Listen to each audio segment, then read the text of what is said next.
Hello, everyone. Welcome and thank you for joining us for our first webinar for the 2020-2021 series. Today's topic is writing successful scholarship and grant applications. As we begin this webinar, the Canadian Sociological Association Student Concern Subcommittee wishes to situate its presence as an uninvited guest on the traditional territories of First Nations, Métis, and Inuit peoples across so-called Canada. This acknowledgement is to recognize the enduring relationships that exist between Indigenous nations and their territories that the CSA and its constituents work and live on. As a committee and organization, we strive to understand our role within Canada's ongoing settler colonial project that subjects Indigenous peoples to dispossession and genocide. We recognize our participation and complacency in colonial modalities and knowledge systems and are committed to decolonial praxis that decenters and affirms the contributions of Indigenous elders and scholars to the field of sociology. Further, we would like to show solidarity for the land and water defenders tirelessly working across Turtle Island from Wet'suwet'en out west to 1492 Landback Lane and the Mi'kmaq Fishers out east. We encourage those in attendance today to see how they can support Indigenous livelihood and resistance and move towards writing relations with the First Peoples of this land. Just so everyone is aware, audience members are muted to limit background noise. If you do have questions that come up during the webinar, you can submit those using the Q&A function, which you can find at the bottom of your screen. Your questions will be visible to all attendees and panelists, and audience members may also upvote questions to prioritize them. The panelists will address those questions during the open Q&A period following today's discussion. My name is Awish Aslam, and I'm the chair and central rep for the CSA Student Concern Subcommittee. Our subcommittee also includes our Eastern rep, Finbar Heffron, and our Western rep, Nicole Millette. In addition to our elected subcommittee members, we'd also like to introduce our student communications volunteers, Molly Harper and Kieran Mango, who are instrumental in promoting all of our events and programming, including today's webinar. We'd also like to thank the Canadian Sociological Association for sponsoring this initiative, and Sherry Fox, the executive director for the CSA, for working with us to plan and organize this series. Finally, thank you to everyone who submitted feedback when registering for this panel. Your comments and questions helped us understand what sort of issues you'd like to see panelists address today. So we have three wonderful speakers on our panel, so I'm just going to move into introducing them. First, we have Carlo Handy Charles, a PhD student in the Department of Sociology at McMaster University. Carlo's doctoral research examines the intersectional impact of race, class, gender, and sexuality on the socio-spatial integration of Haitian immigrants in Canada, the US, and France. He's a fellow at the Convergence Migrations Institute, a research assistant in sociology, and the founder of the Migration Mobility Graduate Network at McMaster. He's also a session co-organizer for the CSA's Race and Ethnicity Research Cluster. Carlo has won over 17 awards for his research, leadership, and academic accomplishments, including the Shirk Vanier Canada Graduate Scholarship and the Pierre Elliott Trudeau Foundation Scholarship. Our next panelist is Dr. Yoko Yoshida. Dr. Yoshida is a sociologist whose research interests focus on applied social statistics in the areas of immigration, integration of immigrants, and social inequality in Canada. Her current Shirk-funded research focuses on two areas: the economic outcomes and retention of immigrants in Atlantic Canada, and the integration of refugee children and youth in Canada. In addition to securing multiple Shirk grants to support her research, Dr. Yoshida has also served as a reviewer for the Shirk Doctoral Fellowship Program. Our final panelist, Dr. Rima Wilkes, is a professor of sociology at the University of British Columbia. She was president of the CSA in 2017 and the executive editor of the Canadian Review of Sociology from 2013 to 2016. Dr. Wilkes is also the principal investigator on a Shirk-funded project titled "It's a Question of Trust: Explaining How Race and Ethnicity Matter." Over the course of her career, Dr. Wilkes has secured grants from a number of different organizations, including Shirk and CIHR. She also has extensive experience on award and grant committees and is currently serving on the CSA Porter Prize Committee. Thank you to all of our panelists for joining us. We're very excited to hear what you have to say. Before we hear from our panelists, however, we would like to hear from our audience through a poll that will be appearing on your screen. So we're just looking to get an idea of how much experience you have with scholarships and grant applications. So I'll give everyone a few seconds to complete that.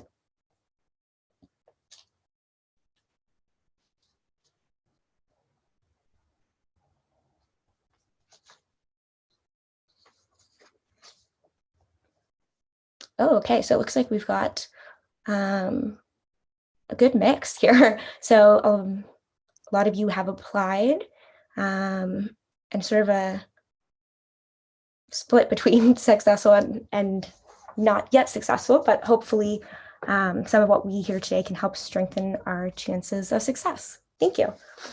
So today's discussion is going to be guided by 4 main questions before we get to the open Q&A with the audience.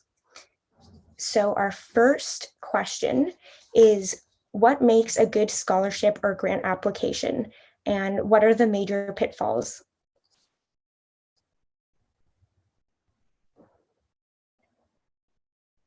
So I'm wondering, Rima, can I throw that first question to you? Okay, can you repeat the question? Sure. So it's a pretty broad one. What makes a good scholarship or grant application, and what are the major pitfalls that you see? Sure. So I guess I'd like to emphasize the very first part is that it has to be interesting. So you right away, you have to make it interesting with your first sentence and your first paragraph. If you don't, you've lost out. You won't get it. And then the second element would be just, I guess, attention to detail and reasonableness of what you're requesting. So why don't we start with some shorter answers and then move to longer answers, if that works? Yeah, that sounds good.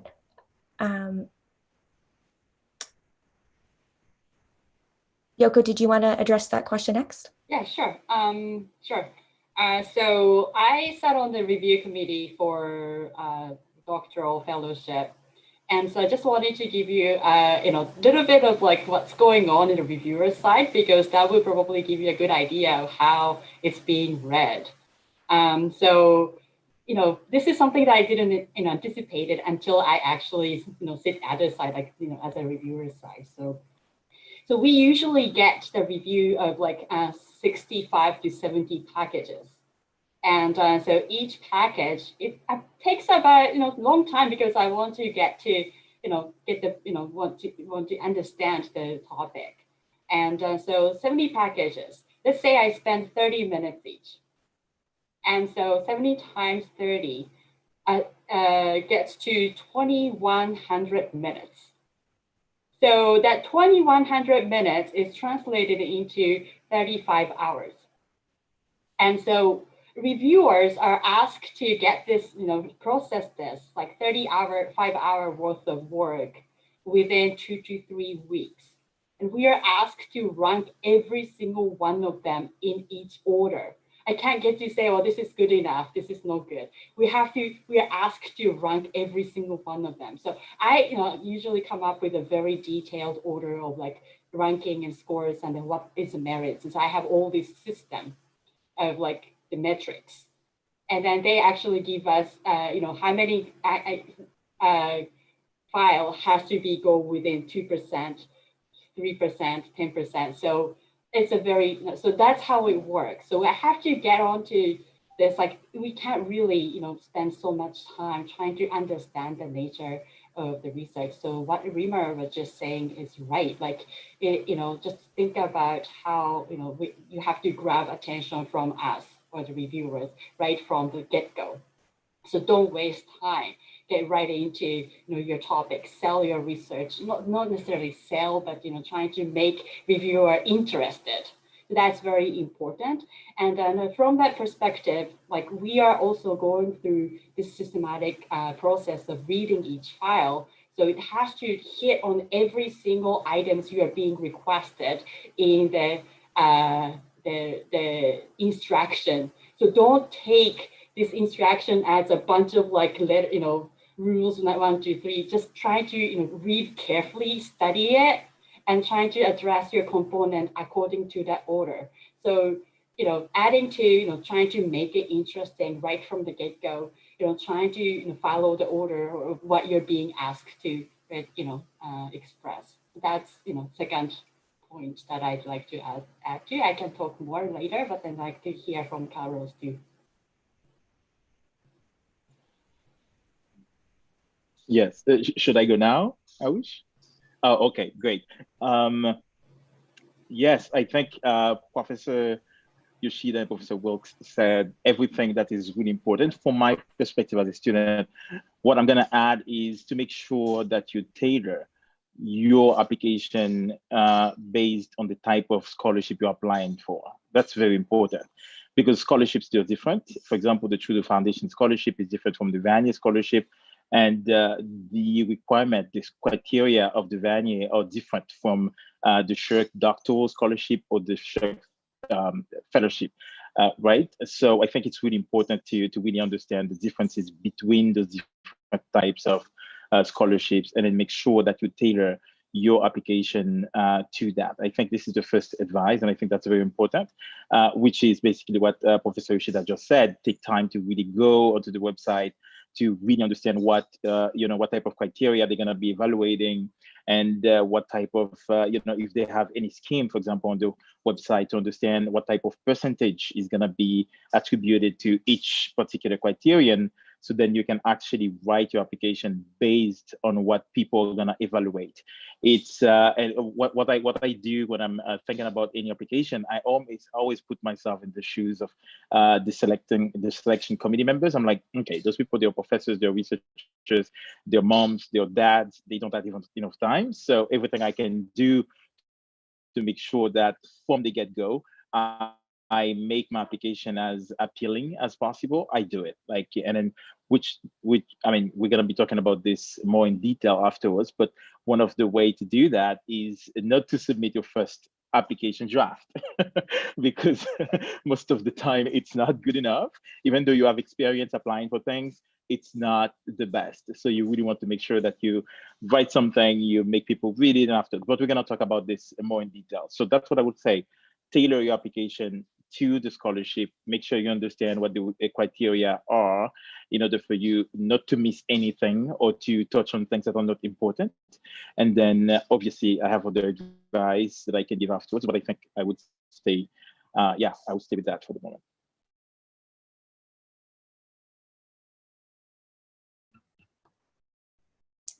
Is there anything else that any of you want to add before we sort of move into some more detailed questions?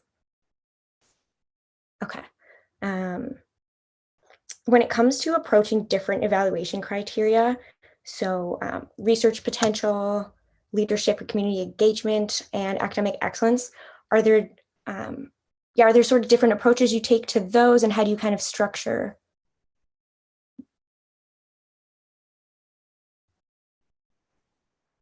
I'll make a comment based on having sat on the committees as well that Yoko's talking about. So and some of you might know this as well, just from doing grading. You know how you know a paper is an A or an A+ paper, and you don't need to look at the different criteria to figure that out. So basically, I would say it's a little backwards. Is either a proposal deserves funding, and you just know. It's a lot of this. It's actually more experience and intuition. It's not random, but we have a sense. And so when you're serving on these panels, you read an application and you either go, this one should be in the for sure funded, or this one's a maybe and this one's a no. Basically, those are your first cuts. And then those criteria, I mean, you kind of come up with the score to justify that decision after the fact. I would, just so people kind of know how that works. I would say maybe Yoko and Carlo want to disagree, I don't know, but that's certainly how I do it when I do the scoring. Well, I think I take a very different route than Rima. I usually read everything and then score based on like each criteria that I create based on the instructions which came from SSHRC, and then usually I usually start out with one and then see whether or not this one was higher than the first one or second one, and then look at the score and then do a little bit of adjustment. But that being said, how do we structure a convincing argument? Coming back to Awish point. Well, convincing is essentially like to me, like whether it makes sense or not. So what you're proposing, from why you are doing all the way to how you do it and how what you're trying to expect, coming out of your research, does that all has a consistency across? And so the objectives has to be matched with the relevance of the research, and then the relevance of research has to be matched with the other components, like whether well established with the literature, how is it well related. It really shows that whether or not that person's knows the area really, and being able to identify your research to the literature and then identifying the gap, that's another big component to see that, oh, it seems like this person knows what they're doing, and and so it's kind of like, how do you structure the convincing argument, right from why you started doing this, how you're doing it, what what you want to get out, and how you want to translate the potential knowledge to outside. It's just coherent or not. So sometimes you bring in different ideas for specific part of methodology part. I'm interested in looking at apply this, but without relevance to other parts. So it really doesn't make sense as a reviewer. So it has to have a reason and tight connection from all these from every steps. So yeah, how do you convince your argument and grants?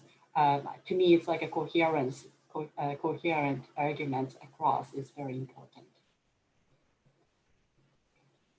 Yes. So yes. So I agree with both of my panelists in terms of the convincing aspect of the argument, but also when you look at a good proposal, you're like, okay, this is a good proposal. Like you can see if there is a lack of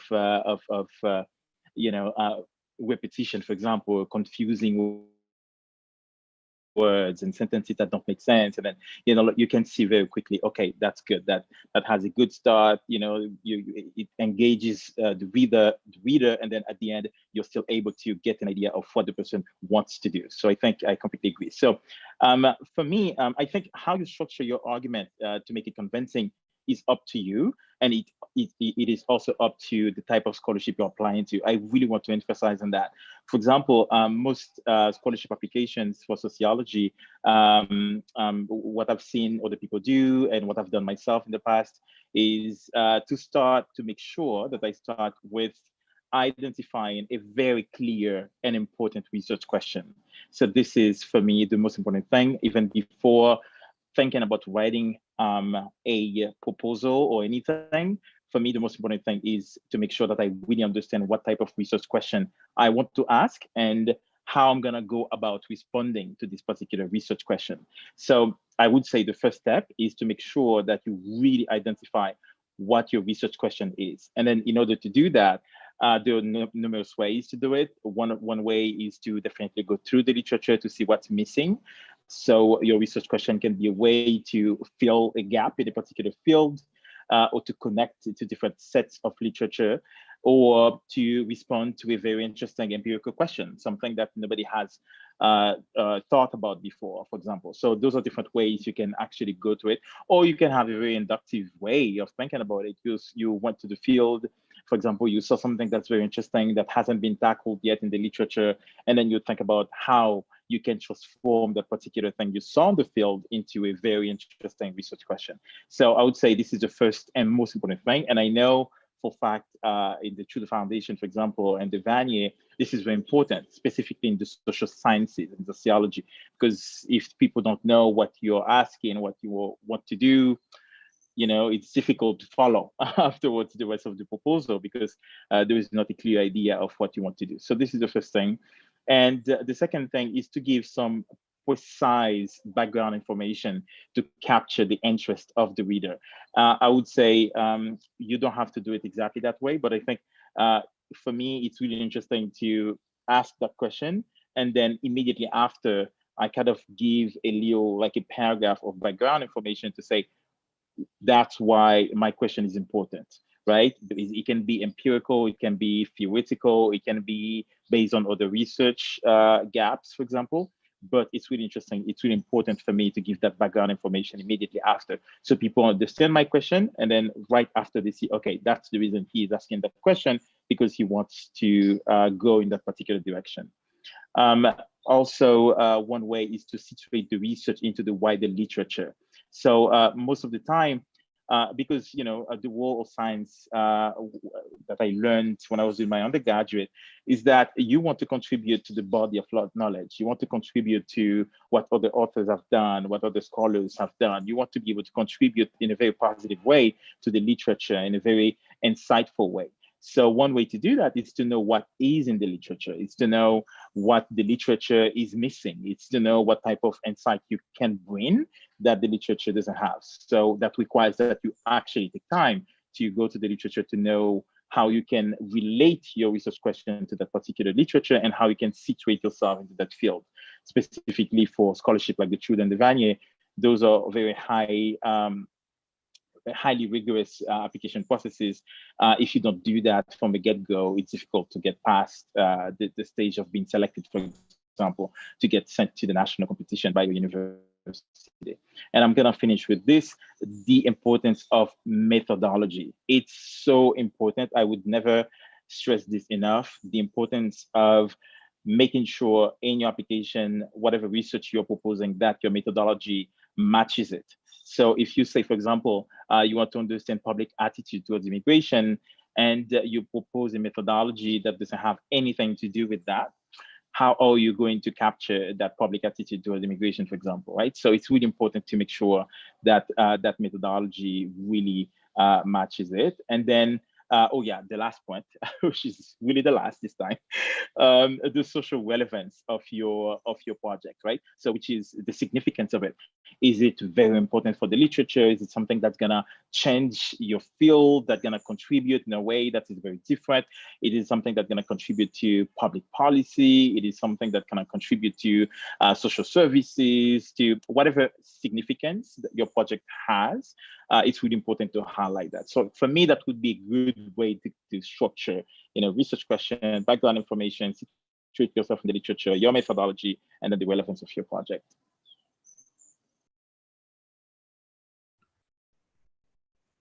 Thanks, Carlo. So it's in relation to, the idea of sort of structuring your argument or your application. How do you find the middle ground between sounding arrogant and selling yourself or your project short?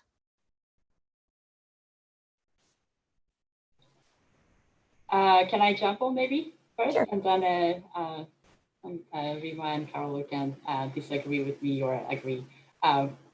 So as a reader of this, like a lot of packages, very concrete thing that I would suggest avoiding is to avoid extensive use of first-person narratives. So like I did this, I did that, I organized this event and I received this compliment and that contributed to this policy change. I avoid that. Trying to give credits to the people who you worked with is usually planning or, leadership, organizing events. You are not doing all to yourself. So bringing in, you situate yourself as a part of a team, that would, cuts down the kind of sense of arrogance and try to be appreciative of the opportunity that you get to do it.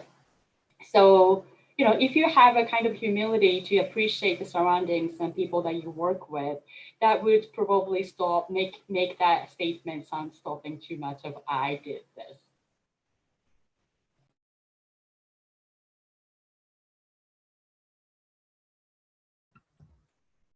Thank you, Yoko. Rima or Carlo, do either of you want to address that question?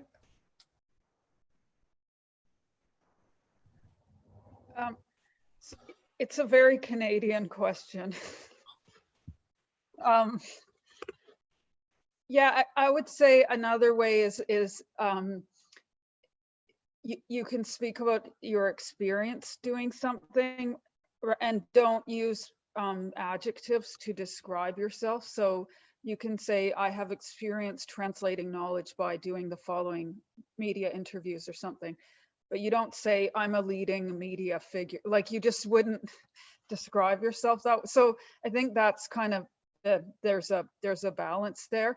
But you do have to say something to indicate your strengths. And I'm guessing Carlo is good at this, because he's got somehow, because to get the Trudeau and the Vanier, you have to say all the things you've accomplished, but you have to do it in a way that doesn't sound like braggy, right? So it'll be interesting to see how you manage that for maybe those 2 scholarships, right? Yeah. Yes, I completely agree. Saying things like "I'm the best in that," I'm just it's very weird. It's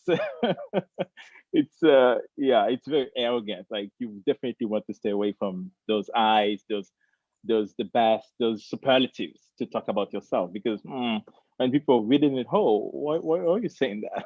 What's the point? So yes, I've had to do that for the Vanier and the Trudeau scholarship a lot, because those 2 scholarships, they rely significantly on your presentation of yourself and on your leadership qualities, in addition to your research potential and your research accomplishments to be able to receive them. So for me, that was the most difficult part of my application. I'm gonna go I'm gonna be clear about this. It's very difficult, and I agree with Professor Wilkes when she said it's a very Canadian thing. It's true. For me, I did my undergraduate studies in France, and I never had to really write applications like this. I never had to talk about myself. I just, write my research proposal, and then it gets sent. And then a nice balance between, okay, yes, I talk about myself, but also I make sure that I talk about other people. So some of the advice, some of the things that I did. So the first thing is I made sure that I don't describe myself and my accomplishment in a way that makes me feel like, or that makes me look like I am the best in the world. I don't. I always make sure that I relate what I do to my teamwork. So because I completely agree with Professor Yoshida, a lot of the things that I've done, I mean, it's not like I'm a genius. I've done all of it by myself. I have received no help. Like I had mentors, I had people that I worked for and with. So I really make sure that I did that. But also, it's really important for the Vanier and the Trudeau that you show that you're the leader of those activities, right? So, so some of the ways that I tackled this was to use certain adjectives or certain verbs, action verbs. So instead of saying that I am the best leader that has done, I don't know, this activity or that activity, I said, for example, one of the things that I did was I founded my own theater company when I was a teenager, when I was like 14. And then, so instead of saying that, oh, I'm the best because I did that, I said, when I was 14, I had the opportunity to work with other playwrights, and I ended up learning, the ropes of the profession, and I founded my theater company. So I gave a little bit of background of what I did right before, and I said what I did. So it doesn't sound like, okay, oh, look at him, oh, he did that, okay. So this is really important. So I think what I would say, it depends on the verb. Try to use verbs, action verbs, in a way that are interesting, and you don't have to add too much. You can just say, textually what you did. Like, I did that, I led this activity, I founded this thing, but don't put too much in it. But in addition to that, it's really important to talk about the impact of those activities. This is very, very important. It's even way more important than saying that you're the best in the field, is to show how your field has impacted, your activity has impacted a group of people, your community, and all of that. In my case, again, going back to my theater background, when I founded it, I wanted to tackle subjects like AIDS, for example, early pregnancy in teen girls in Haiti, and other big social issues at the time, because I was quite curious about, oh, wow, what do people do certain things, and that ended up being, for many young people, the only way for them to receive information about sexuality, for example, through the plays that I actually wrote and that I directed and then that I staged. So those are some of the ways that I really went about it. Not presenting myself as the best in the world, but also saying that I did this activity, and that's how it impacted a community, that's how it impacted a group. So those are some of the ways. Use action verbs to recap, and make sure that you talk about impacts of your activity more than qualifying adjectives that can, kind of show you in a very arrogant light.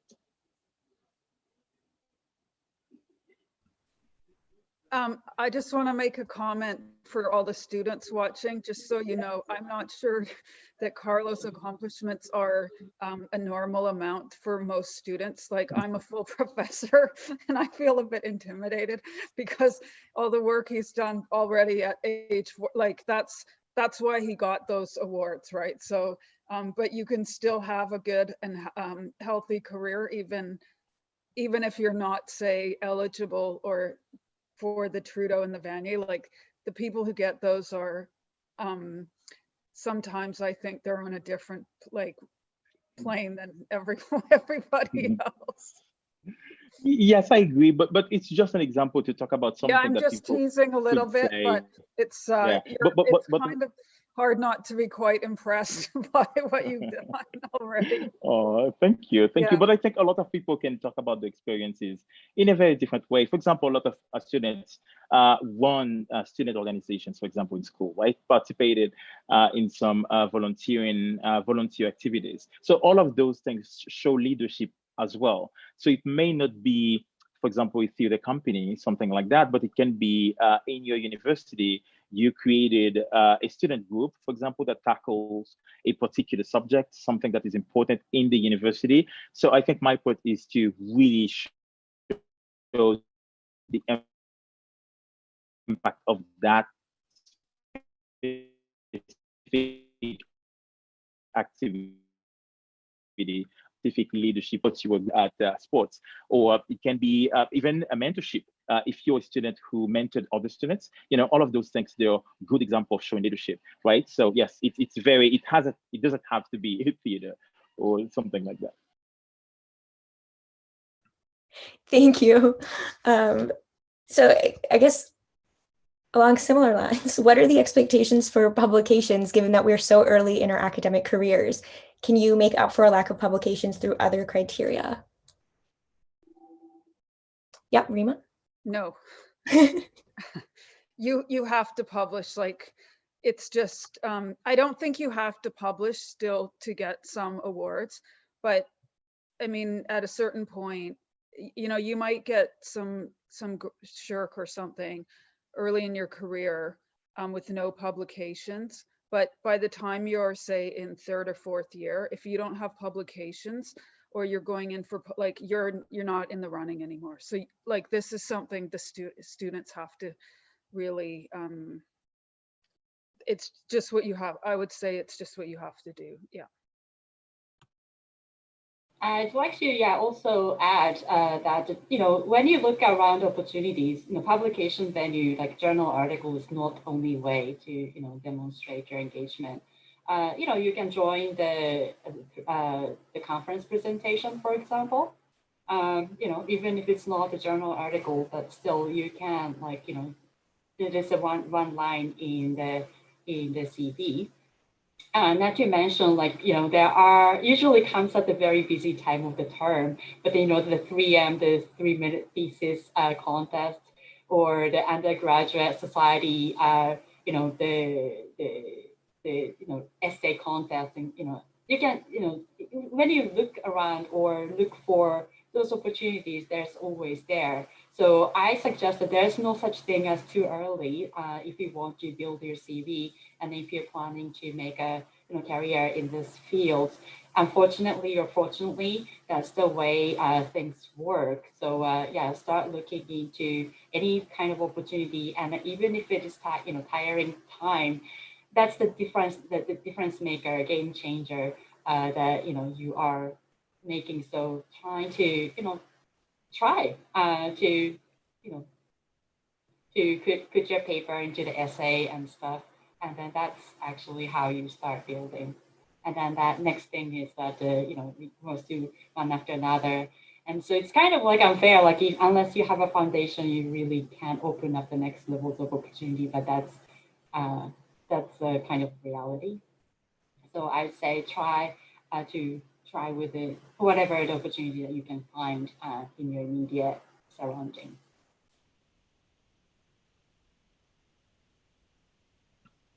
Thank you. Carlo, anything? Yes, and to respond to this question, I completely agree. Yes, sorry. Yes, to respond to that, to add, I would say, yes, definition that can add a good line to your CV. It's really important. If you're part of if you're part of a department where there is a student conference, for example, like present your paper. It's really important. If there is something university-wide, there is, I don't know if there is a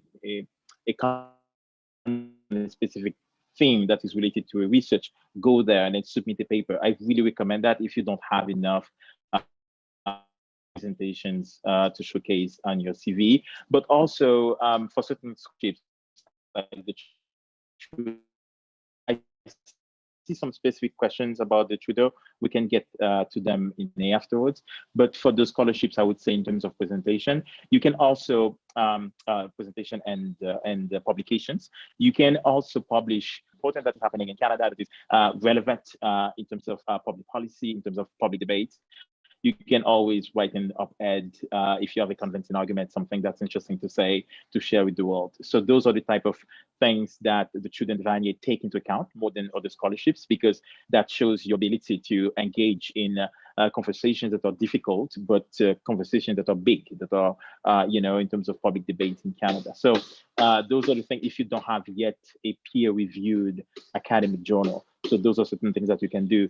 But otherwise, whatever you have, work with a professor, with a supervisor, try to submit it to a journal, get some feedback. Even though it's not published, you will get into, the practice of submitting things to the journal. You would get used to, the feedback you receive from journals to know what is interesting for them or not. So I would say, really, because that's what our career is about as PhD students, and the fantastic professors that we have with us, like they have published extensively. I've read so much about them in terms of the scholarship. So if you want to get to that level, it's better to start early on if you can. Great, thank you. Okay. How can you successfully convey financial need in scholarship applications? And then is it important to discuss the costs associated with your research in grant applications?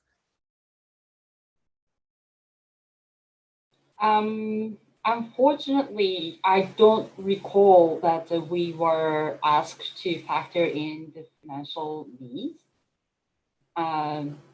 when I was reading the package, and I don't recall that there is any kind of area that you are being asked to disclose that. So I don't think that there is much way into that. And the only place that I could see is the place where you are asked to write about some reasons, or some, like the what is it called, like the specific term, there is one, the reason for disruption. But that's actually used as special circumstances. So yeah, yeah, so the reasons for disruption for the academic pursuits and stuff. Yeah, but that's we are asked to use that as a kind of like contextual factor. So when we read the accomplishment, trying to factor in the circumstances, but that's very broad. It could be illness, it could be other factors rather than finance.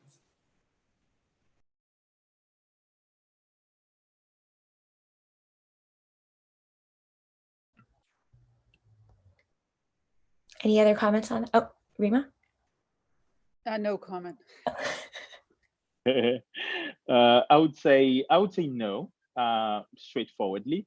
I don't think it's important in the application. I don't think that's gonna present you in a favorable light, I would say, in a positive light. If you're talking about why you would need that money, it makes it look like you're more interested in getting that money for financial reasons instead of focusing on the research, because those are research scholarships. The money you get is to really conduct and publish research. That's why you get the money. So I would say really stay away from that. Don't mention it. I completely agree with Professor Yoshida. If you have for example, in the Trudeau Scholarship and the Vanier, they call this special circumstances. So if there is a reason why you did not, for example, if you're doing an undergraduate studies a degree, and then you, instead of finishing it in 4 years, you finished it in 5 years because you took a year off because you had, for example, and I don't wish that to anybody, but a death in your family or something big that is happening that really disrupted your undergraduate studies or your master's, whatever you were doing, you can definitely use that added sheet to talk about it, right? So you say, okay, the reason you have done so much, for example, if you spent 2 years not pursuing a master's after your bachelor's, you definitely have to provide some rationale of why. For example, you took some time off to go do some volunteer, to travel to the world, to do, like there's so many reasons that you can come up with. But yes, the financial needs, I would,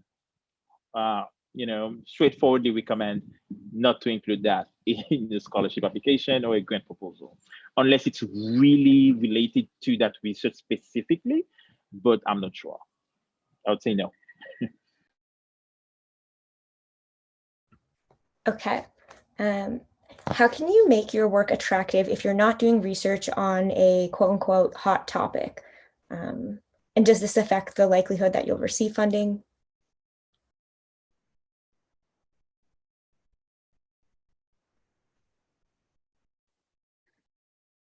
This is a hard one. I think certainly I think Yoko and I can both speak to this in a sense of we do quantitative work, although I'm sort of moving out of it, and it's really hard to make that sound sexy in a grant proposal. And I have definitely, my most recent SSHRC grant, I had to apply 5 times. And what I probably will, to be honest, I'll never apply to do quantitative. I'll never apply again for a grant for quantitative work because it's just too difficult to make it. Maybe people can do it, but I found it incredibly difficult to make it sexy.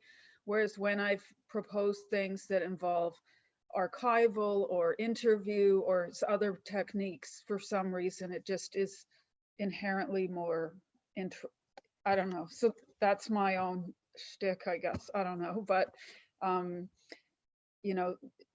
it's true. Whatever you do, you have to find a way to make so say you're doing something on public policy, like that's just not going to scream sexy and exciting the way some other topics are.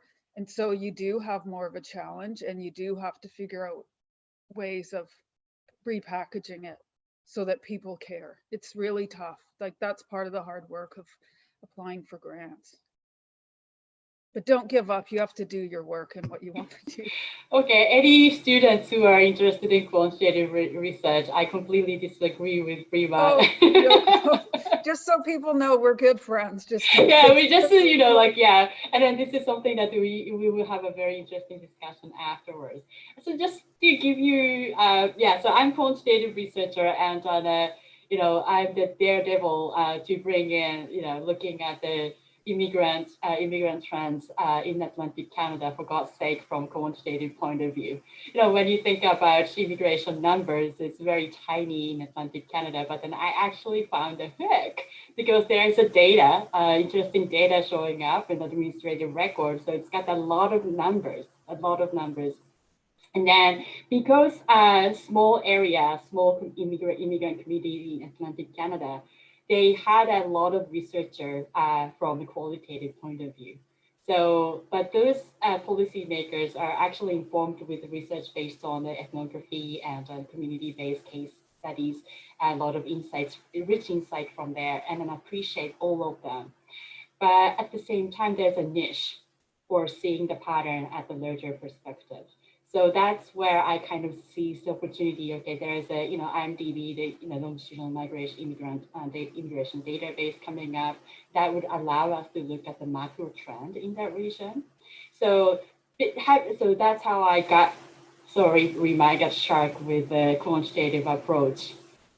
So this is actually, speaking to this point though, that, you have to, frame your strength vis-a-vis what's needed. So I was actually probably lucky that, the timing wise, there's talking to the academic colleagues in Atlantic Canada, talking to stakeholders like the provincial governments, I could see that there's a need for different types of, knowledge.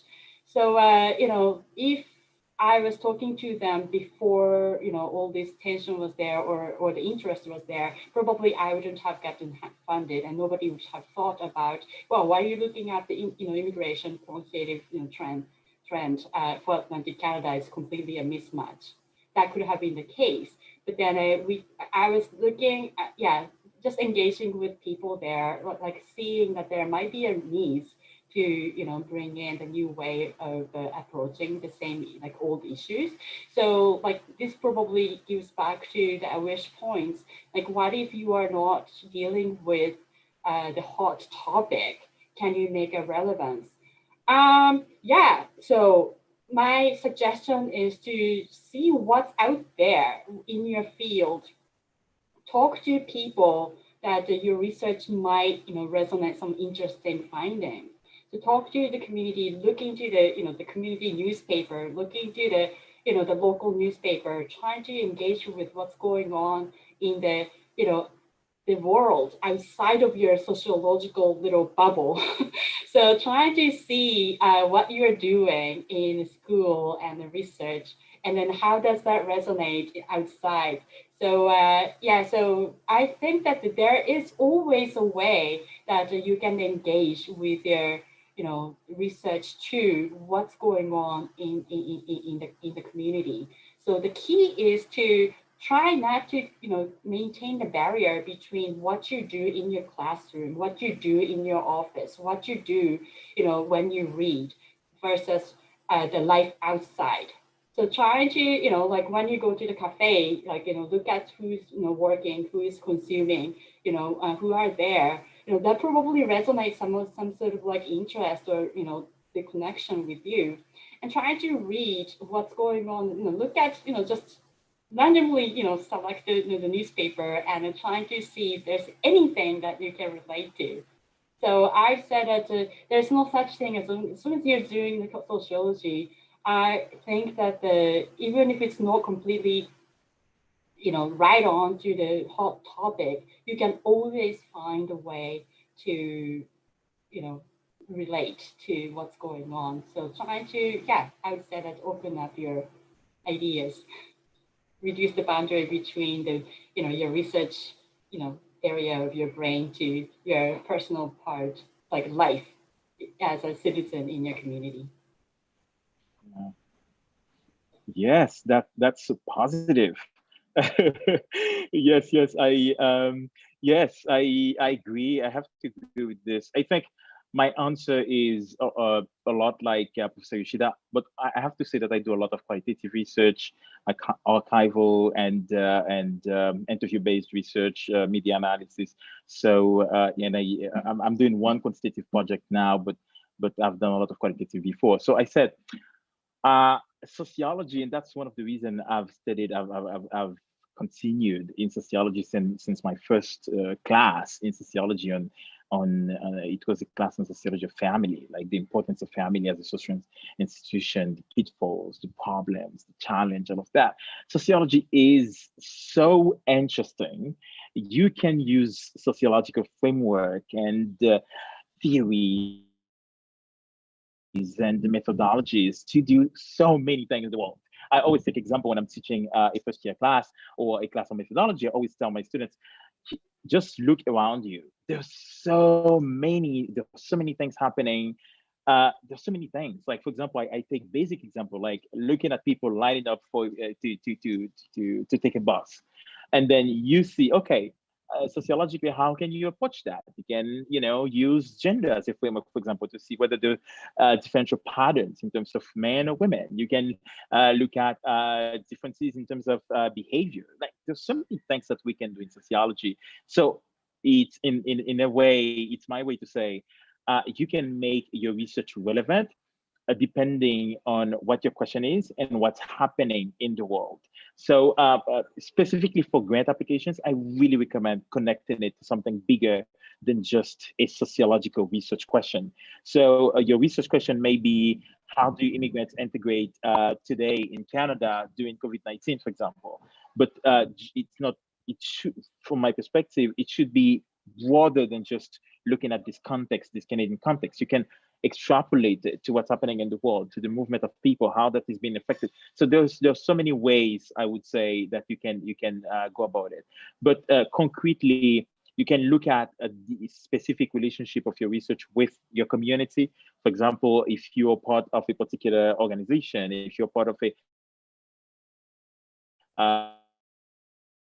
community-based association, for example, see what's the relevance of that, look at what's been published in the journals, not academic journals only, but also in the media. Is there any hot thing happening there in the media? And how can you relate your research question to that particular thing that is happening in the media? Or something that is that's going to capture people's attention, right? For example, there is a massive event happening yesterday. I don't know if that's correct, but something happened, and then you try to use that to build on your research. So I would say there are myriad ways to do that. Don't shy away from it. Try to find connection. That's what I like about sociology: the ability to find connection in things that sometimes, a priori, they have no connections at all. But when you use your sociological imagination, you're like, oh, okay, I can use this framework. I can use that other thing. That's the fun part of it. That's the art of sociology. So yes, go wild, be creative. Thank you. That was such an inspiring response.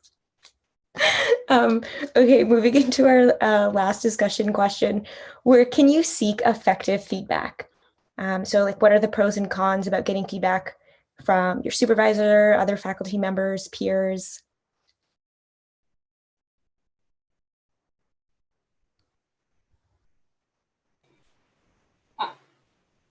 Can I jump in first?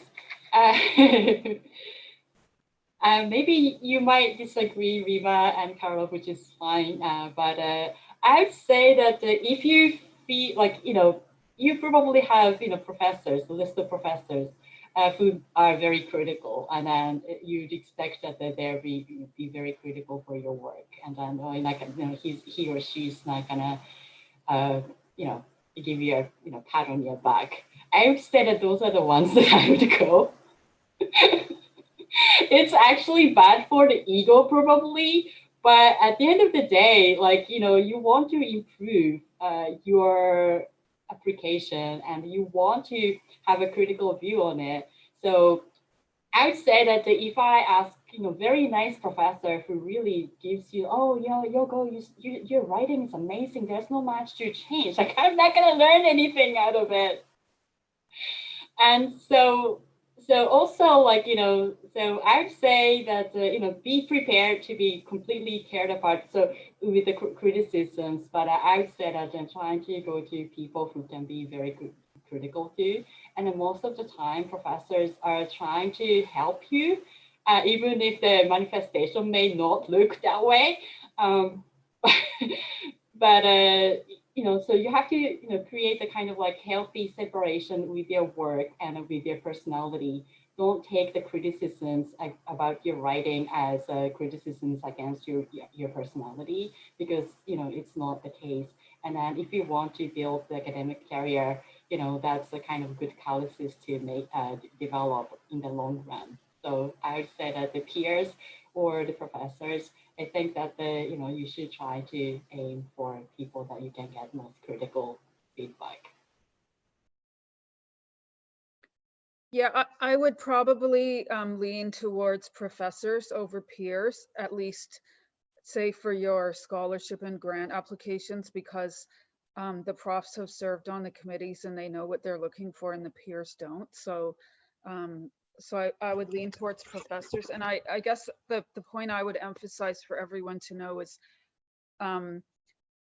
first, don't assume that when we do our own work. If you knew how many times I redo things, you have no idea. Like, you just see the final product, you know, but it's not like that, right? And for students, say, applying for SSHRC or grants, most students that I give feedback to, I would say, they would have to send it to me for comments and back and forth between 5 and 10 times in order to get the project to the level where I would say, okay, I think now you can get this. The student who gives you once and you say, fix this, and that's it, that student is not going to get the money. Like, there's a back and forthness to it. And when you accept that, in a way, it becomes less personal, because that's just how it is. And you know that everybody has to rewrite their thing that many times. And, you know, and I mean, I'm working right now with a postdoc. We're collaborating on a bunch of papers. And, you know, I've been working on this one paper for over a year now.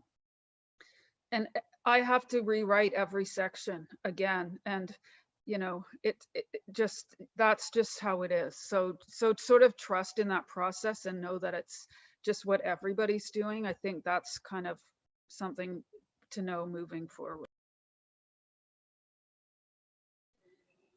Yes, yes, absolutely. I completely agree with both of my panelists. Definitely go. I always say, go to your professor when it comes to your research proposal. It's really important because, one, they know the field. Two, they have way more experience than you have in terms of writing applications and all of that. And they can give you advice that you would not even think of. So it's really important. And I completely agree with Professor Yoshida. Go to the most critical people. That's the way I deal with those things. I explicitly tell people, please be as harsh as you can. I tell people, I ask people for it. I kind of demand it, because for me, the people who are the most critical to my work, those are the people that I learn so much from. And sometimes they can be very critical because they don't like what you're proposing, but still that makes you think about, okay, I do like what I'm proposing. Those are the reasons why I like it, right? So they make you think differently about things. So I really don't be turned off by criticism, short criticism. I really believe that your professors and your supervisors, they really want you to succeed, specifically when you're applying for scholarships. So go to them. And I completely agree with Professor Wilkes. It's a lot of drafts. My TUDO application, I voted 15 times. 15 times. The first application, I could, when I went back to it after the application, I'm like, oh my God, what was that? I could not even understand what that was. I was like, that made no sense. That was so confusing. So after the 16th draft, right? So that's the process. The academic process is a process of, we say in French, essai-erreur. It's you make mistakes, you will do it. You make mistakes, you will do it, and so that's how you perfect what you're doing. And I completely agree. It's a back and forth process between people. You write something, you send it to your supervisor or to a few professors. They look on it, they give you some feedback. They're like, okay, this section is good. And sometimes I'm gonna tell you a full disclosure here. Sometimes the section that you love the most in your application, and sometimes you get the feedback, you guys do the worst feedback in that section. Like, you're like, oh no, I love that section, I love this sentence that I put. But that's what it is, right? It's what it is, and take it with a good humor. What I suggest though to do, when you receive the feedback, you read a day or two, don't go straight to it, because sometimes you read it and your emotions are so involved, and then so you cannot see that feedback with objectivity. So you see something that perhaps the person is not saying, and then when you go back to it, you're like, oh, that makes so much sense. Yes, I should have done it that way, right? So I really recommend taking some time to disconnect yourself emotionally from that feedback, because all of us, when we receive bad feedback, we feel bad. We get down a bit. We're like, oh, I thought that was good. And then, yeah, so it's important to protect yourself emotionally, but still know that that's what the academic process is. Feedback, send your work and all of that. But I would also say, to finish, it's important to have peer feedback, for example, for your leadership letter. For the research proposal, get as many professors to read it as possible. And for your leadership letter, definitely get your professors, your supervisors to read it, but also some peer review in terms of they can proofread it to see if everything is okay. They can tell you this sentence is awkward. You can write it in a different way. Specifically, people who knew the type of activities you're talking about, they can tell you, oh, okay, maybe you can phrase it that way. You can frame it that way, right?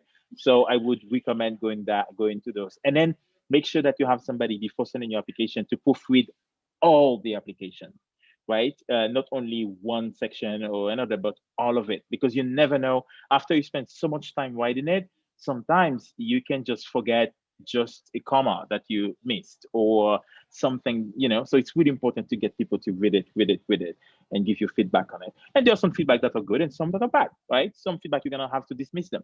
You're gonna, okay, yes, that doesn't have anything to do with my research, and you have to completely decline to use it. So yeah, so use your judgment for that. Great, thank you all so much. Okay, so we're gonna move into the Q&A coming in from the audience. So our first question, Professor Yoshida touched on this. Are younger students seen in a more favorable light as compared to mature students? Is work experience in private or public sectors valued?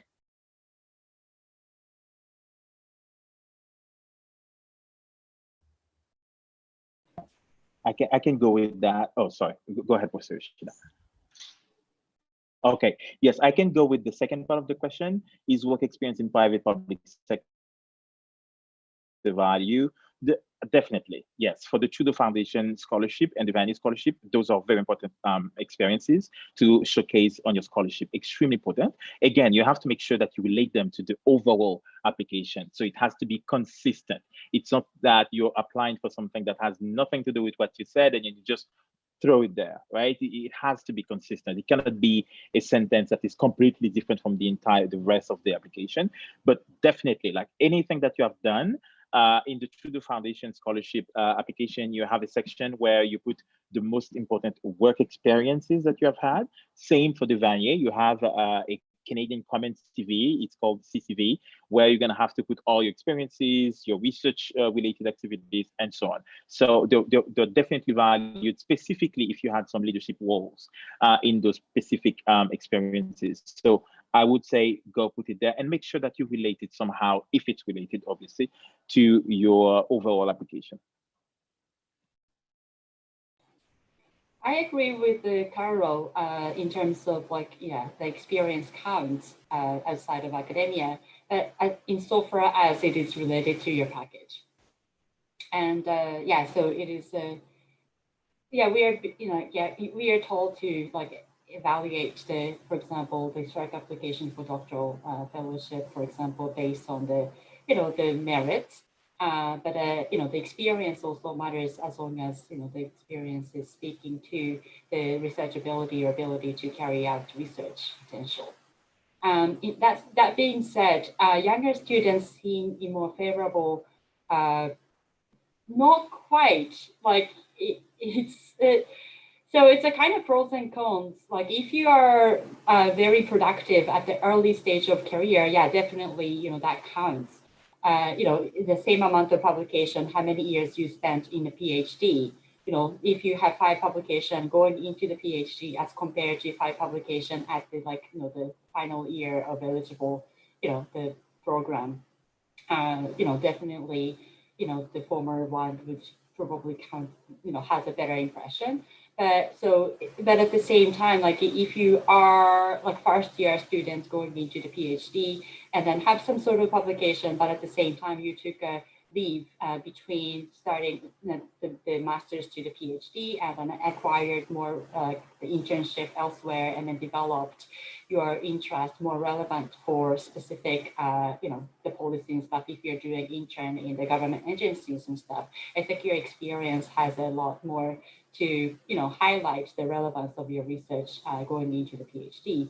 So it depends, like, there's no clear catch, like, the benefit or disadvantage, just mere based on your, the seniority per se. It's up to like how you can package it, your, experience to resonate your, the ability for, research.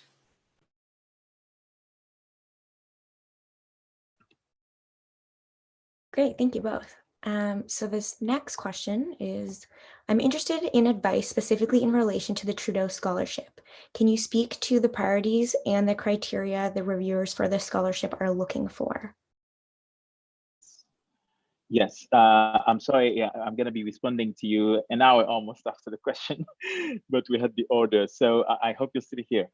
So can I speak to the priorities? The priorities of the Trudeau Scholarship application are related to, first of all, the 4 themes of the foundation. As you know, this is a foundation. It's not a research agency as SSHRC, for example.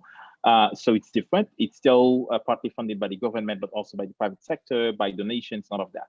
So they have a specific interest in 4 themes of the foundation, which are human rights and dignity, Canada's role in the world, responsible citizenship, and environment.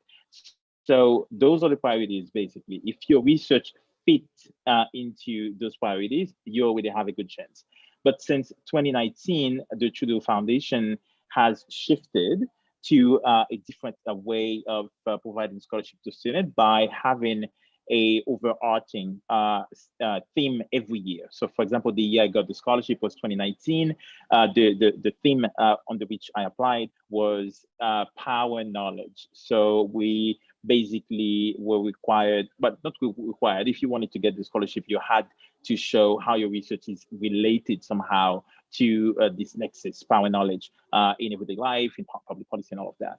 And this year, 2020, so the theme was ethics and technology, which is interesting, specifically during the time of the COVID-19 pandemic. And next year, so it's gonna be about language, culture, and identity. So if your research fits into those things, definitely you're in a good position already to apply to the scholarship for next year, for example. And they just launched the application process, so you still have time to apply for it. So make sure that first your research is related to the priorities like human rights and dignity, the role of Canada in the world, responsible citizenship, and the environment, and make sure that your research is related somehow to that. So this is one thing.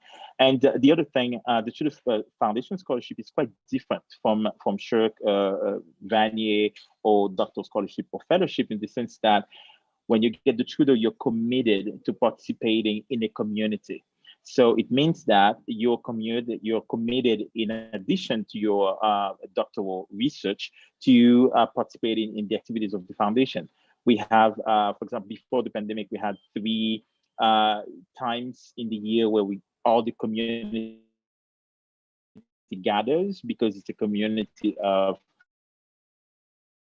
scholars, fellows, and mentors. So in what we do, which is like, for example, we did public conference, we do a community retreat where we talk about public policy in Canada, we talk about different types of research. So you commit to that. And it's a time commitment, really, because in addition to, fulfilling the requirement of your research, your doctoral research in your university, you really have to put this time, in addition to that. And, so you have to do that. So this is one thing. So the criteria now for the reviewers. So the criteria, they are excellent academic excellence. So it means having the highest grades that you can. And they look at academic excellence, not only from the last year of your transcripts, but overall, so how you have done your undergraduate studies in your master's, for example, they look at this. And leadership. Leadership is quite broad. They have done a very good job in kind of decolonizing this particular leadership requirement, because most of the time people who got the scholarship, there were people who done something in the UN, for example, or who did some fantastic thing. But since last year, for example, they are trying now to see leadership, the leadership climate in terms of the impact of your actions in your community, the impact of your research on your community, on the country, or internationally, for example, right? And then, so that's how they evaluate it. So you can be in a multiplicity of roles, as long as you're leading the role, as long as you have a vision for the future, you're being considered. And one of the most important criteria now is your willingness to engage in conversations that are quite difficult, which can be destabilizing for many of us in PhDs, because when you're doing a PhD, you're so focused on one specific field. For example, my field of research is migration, mainly, and race, ethnicity, and sexuality. And like, you really want to engage more with people who are doing similar research, because you learn from it, because you get feedback.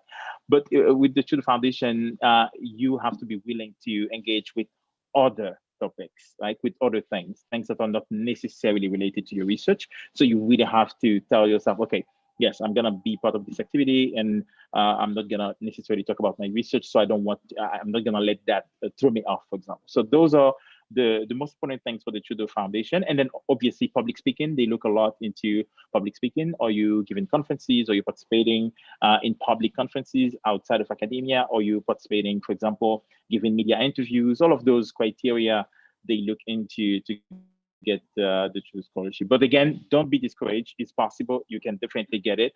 I got it. So I'm gonna say you can get it too. Let's say it that way. Thanks, Carlo. Our next question is, does the level or stage you're at in your degree matter when applying for the big name scholarships? Of course, as long as you're within the dates/period outlined in the application. I ask because the level or stage you're at may impact how many publications, research opportunities, etc. that you have.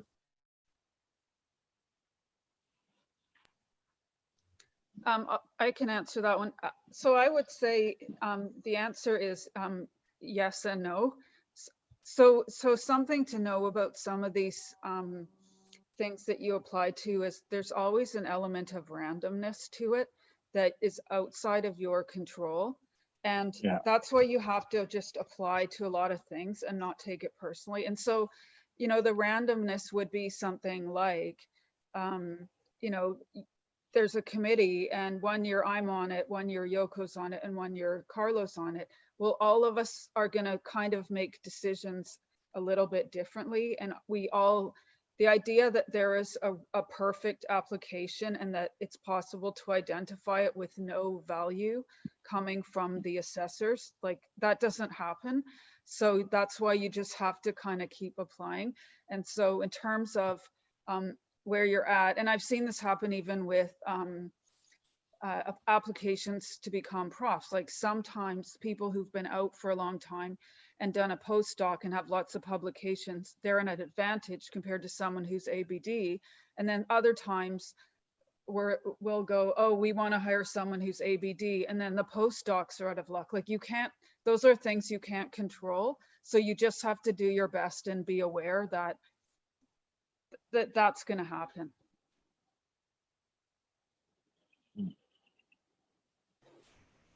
I agree with Rima. Just go with whatever you are at. So some reviewers are trying to make a different ways in terms of counting the number of publications, depending on the levels of stage that you are at, where some people don't. So, I think that there's no straightforward answer. So there's some stochastic term in that process. I completely agree with my co-panelists. Nothing to add. Thank you. Okay, next question. Some say to write the proposal in the present. My dissertation looks at XYZ, even though the dissertation is not written. Others say to write what is to be done in the future tense. Certainly writing in the future writing in the present takes up less space. Do you have any suggestions?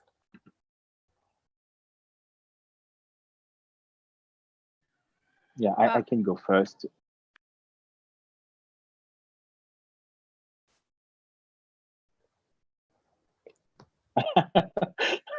Okay. Okay, I'm gonna go first with that. I would say the present, because it's nice to read a story that is now, that is active, that is happening now. So that's what I would say. I always write my applications in the present, like using, yes, as you put it in the chat. My research proposal looks at, or my research proposal focuses on, examines, blah blah blah. I think it's a nice way to put it, instead of putting it in the past, for example, or in the future. It means, yeah. So that's what I would say. I think maybe it's just a matter of preference for me, but I feel like it's way more engaging when it's now, when like it's happening, than something which is, oh, in 2 years I'm gonna do this. Okay, what if you don't do it? So I don't.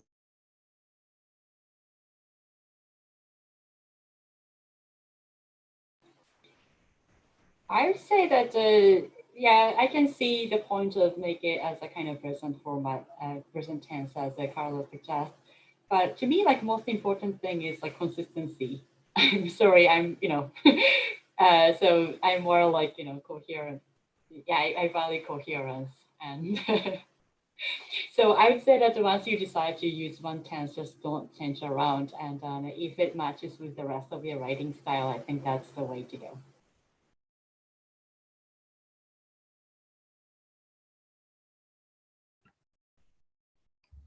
Okay, next question. Dr. Wilkes and Dr. Yoshida mentioned explaining a gap between undergrad and MA, or MA to PhD. What about explaining gaps in completing your undergrad when applying to MA scholarships?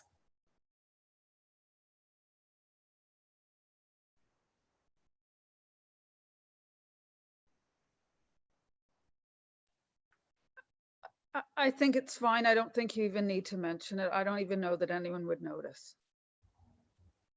So I probably wouldn't even draw attention to it. Thank you.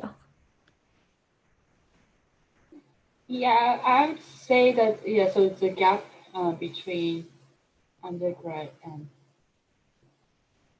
yeah, I don't think there's much, weight so much. Great, thank you. Okay, this question is, I am a fourth-year undergrad student and am applying to master's programs in Ontario and OGS. What is some advice you would give to someone who has never applied to scholarship grants and awards? So I wanted to say something, and I think it also matches the question that another commenter wrote, Rosa wrote, good advice, but profs are busy. So that the point I made about feedback, I'm just going to put this out there, because if you need help, you can email. I'm happy to give you comments. I don't need to, like, you don't need to, and I put this offer out, and I've done this in previous years, because no one ever actually comes to me for the feedback. So I have time. So if you are a student watching that, I mean, obviously I have my own life and I have my other work, but I'm just saying, if you're a student watching this, I'm happy to help you. If you can't find any profs where you're at, you can email me your proposal and I'm happy to rip it apart. As Carlo said, I will be very critical, but if you actually really want to engage in the process, I'm happy to do that. I'm sure I don't know, I don't want to volunteer other people, but I'm sure they would be willing to do it too. I don't know. Okay. Whoops. I think that the Rima is, way too humble. I'm sure that she's getting a lot of requests from other people, her students too. But I respect that the Rima, you're very generous, and yeah, so that's really honest of you. In terms of yeah, the question, like, yeah, you are fourth year undergraduate trying to apply for the Ontario scholarship, graduate scholarship, OGS. Well, as I said, if this is your first time, my advice, like I think this is already repeated many times, but try to read the instruction of what it is all about, starting from right from the end, like every single requirement. Follow it, study it, master it, and follow it, and then just follow. It can be kind of like nerve-wracking when you are starting right from the scratch. But at the same time, when you see the instruction, the detailed instruction very carefully, there's a grammar to it. Essentially, you start out with let's say the subheadings. You have, for this part of the content, you are supposed to include this and this and that. Write that out, trying to, fill in the bullet form or whatever to answer to specific points, and then trying to massage it afterwards. So trying to read an instruction, follow the order, and then trying to bring the contents, and probably that will give you a really good starting point. And number two is start early as possible. And again, like this takes like successful application comes with many iterations of going back and forth. So trying to trying to catch the professors who are willing to give you hands and take up on Rima's comment or the offer. So trying to be prepared and to write and rewrite, and that's probably my advice. Yeah. And I would say, what an exciting time for you. Fourth year undergraduate student, you're just finishing up your bachelor's, you're gonna get into your master's. What an exciting time to think about scholarship and the application. It's great that you start thinking about it early. It's nice because some people don't do that. They do it after the bachelor's, and then they waste a lot of time they could have gained valuable experience doing that. So some advice, definitely agree with Dr. Yoshida, same thing.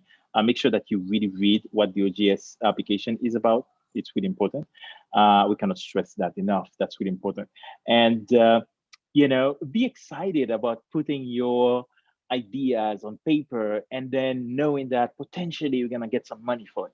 Like, so it's so nice to just think that way. It's that's the way. Like, don't be too, I know it's a nerve-wracking experience. Maybe I'm too positive, too optimistic, but it's really, there is something about challenging yourself and telling yourself, you know what, that's what my idea is. I'm just going to try to put that on paper, write it the best way possible, get feedback from other people, and submit it. And hopefully I'm going to get something out of it. And if you don't get something out of it, you can still apply for another time, right? So it's don't be discouraged if you only applied once and sorry for the noise and recording so much. If you're already applying once and then it didn't work, you can always try again. So first advice, be excited about doing it. Be willing to engage in the back and forth process, rewriting to make it sure that it's great by the time that you submit it. And then I would say the first thing, read about the scholarship. Don't write any sentence without getting a solid understanding of what the scholarship is. Thank you. Okay, our next question is, how do you strike a balance between academic scholarly writing and writing for a wider non-specialist audience? Is this even an important consideration?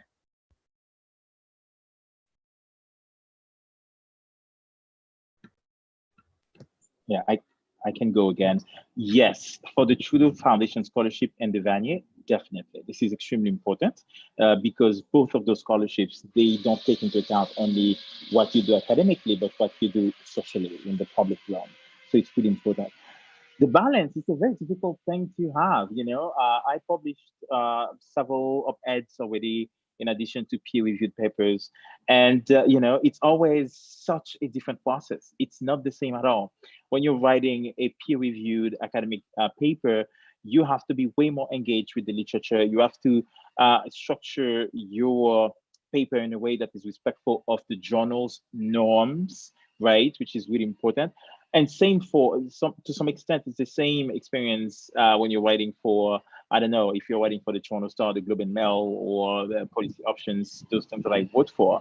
But it's just a different process. Like, those are about public policy. Those are about accessible way of translating the academic knowledge into something that is accessible to the public. So they're very different enterprises, I would say, in terms of how to do it.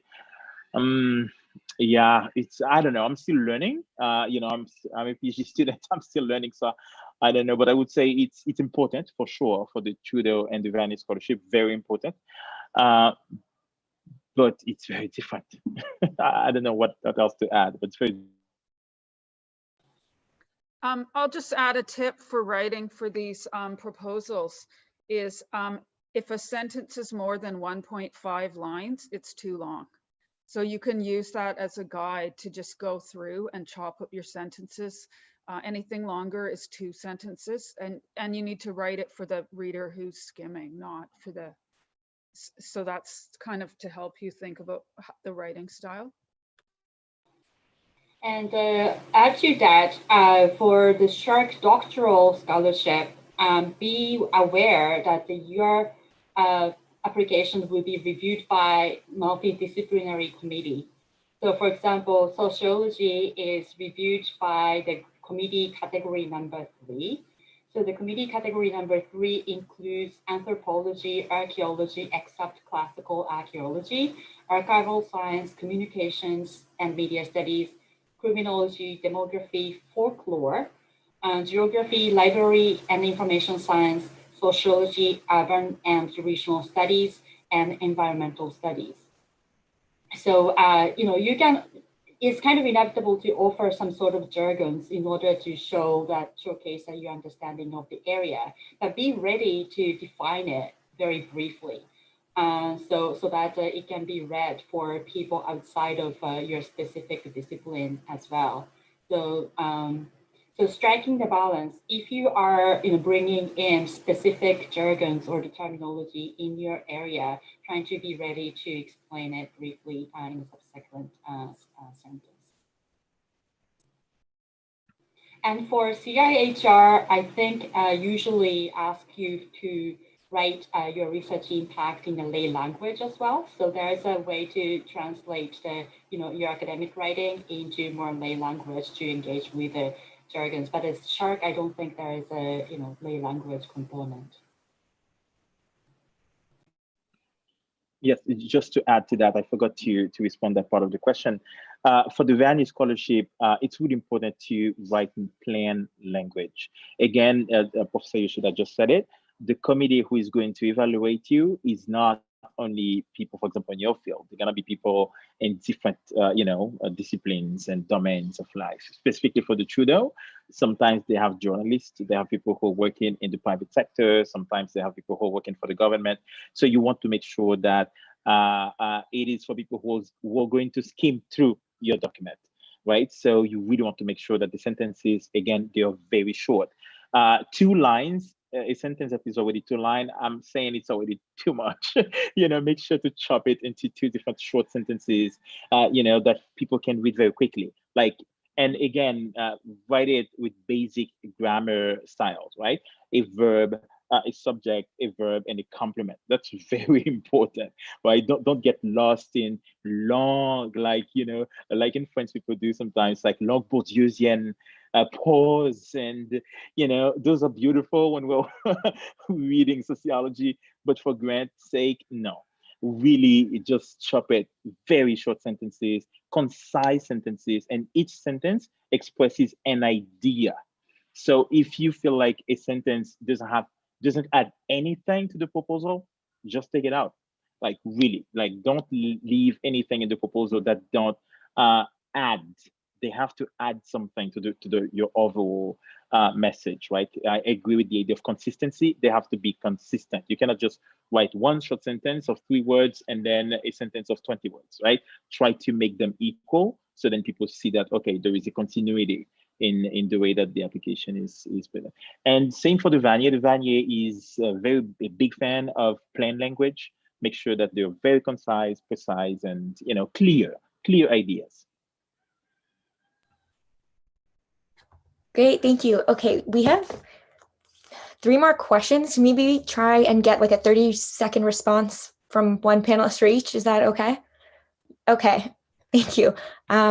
So when emphasizing involvement in the arts as an indicator of leadership qualities, is it worthwhile to dedicate time and space to activities that didn't result in a public-facing product like a play, film, or album? For the Vanier, I spent a fair bit of time talking about acting, filmmaking, creative writing, and leading a local band, as these pursuits were crucial to my own development as a leader, but I'm not sure how valued they were, since they were often more community-based and didn't result in a polished product that would be considered the arts equivalent to a published peer-reviewed paper. Yes, so 30 seconds. Jason, I would recommend that you focus more on the impact of those activities. Instead of describing exactly what the process is to write and then to make a film or to lead a band, describe the impact of those activities on a specific community, or in Canada, in a small city, all of that. That's way more important than describing the process through which you do what you do, right? So that's my answer to you. Those activities, they're quite important in terms of showing leadership skills, but it depends on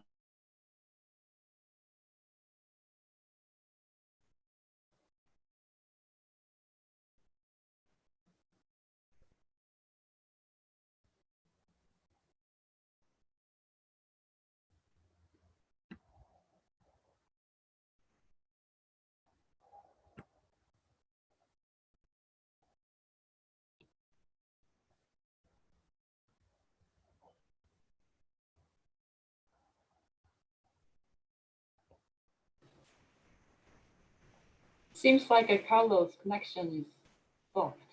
Is it only to me? Oh, okay. No, I'm seeing that as well.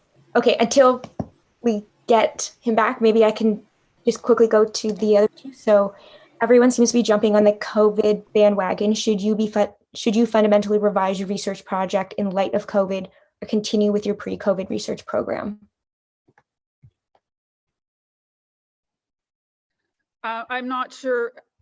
I would say no, because you got to do what you love or you won't have the motivation. And I think it's very dangerous. I figured this out kind of early in my career. You should only apply for grants and funding for research you actually want to spend time on. Otherwise, you're going to get a lot, like you could end up getting money for a project you're not interested in, and that's a disaster. So it's just be confident in what you're doing, and I would say don't jump on the bandwagon personally. I agree with Rima on this too. Yeah, it's too risky. I mean, you already have rebuilt your interest and not, following through with what you are already invested, and then just trying to put together, very quickly, doing the literature review, adding new literature and trying to master it. That could be, a little hard. But that being said, it is also possible to situate your research without changing the nature of your research, but to use the COVID as a kind of segue to highlight your research. So for example, I'm kind of resistant to look into the COVID impact of my research, which is on immigration area. So I have to be very creative about how I can pitch, how I can resonate the stuff that I already do in light of this. But I'm not going to change the data. I'm not going to change the research question, but I'm just going to try to maybe tweak a little bit so that I can gain more relevance for my ongoing research. So like twisting around your how you situate or you frame your research could be adjusted with the COVID, and then see some light in interesting potential findings that can be relatable to the post-COVID era. But that's probably how I would approach to it if I want to reflect at all the COVID and stuff.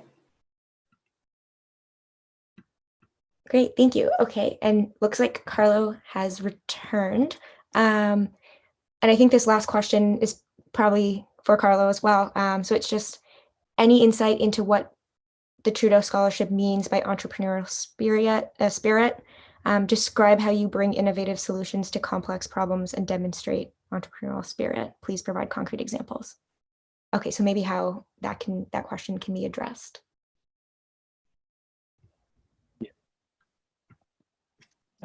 Yes. So entrepreneurial spirit means you have this creative capacity, right? You are able to create something. Let's take an example. You're working for a community of refugees, for example, just arrived in Canada, and then one way of you to show your entrepreneurial spirit is to probably propose to solve a problem that they have. It can be a communication problem, like problem of integration, for example. Some way to do that could be, okay, some people can think of an app that allows them to be connected to the sponsors if they come to, via the government sponsored program or the private sponsor program. So those ability to show that you have the capacity to create something out of nothing. So that's what that means. So if even though there is nothing there for you, there's no resources, you're still, and then when the Tudor Foundation gives you that, oh, sorry, my internet connection is very bad. Then I was saying it's your ability to show that you're able to create something, to create something from nothing, from nowhere. And when you do that, the Tudor Foundation can say, oh, okay, yes, the person is able to, even though the work can give that tackles a specific problem in your community, or it can be in your field. Like it can be so many things. So it's basically the ability to take initiatives and then to do things, right? So that's what that means. What's the other part of the question, Awish? Sorry. No, I think that was it, because they just wanted to know what was meant by entrepreneurial spirit and then sort of have you explain it, which I think you did. So thank you. Okay, so that'll have to be our last question for today's panelists. Thank you to everyone for a great discussion, and thank you to our audience members for attending and sharing your questions. A recording of this webinar will be posted online on the Students at CSA page, and audience members will also be receiving a feedback survey from us, so we'd appreciate if you could please fill that out. Thank you all for joining us. We'll see you next time. Goodbye.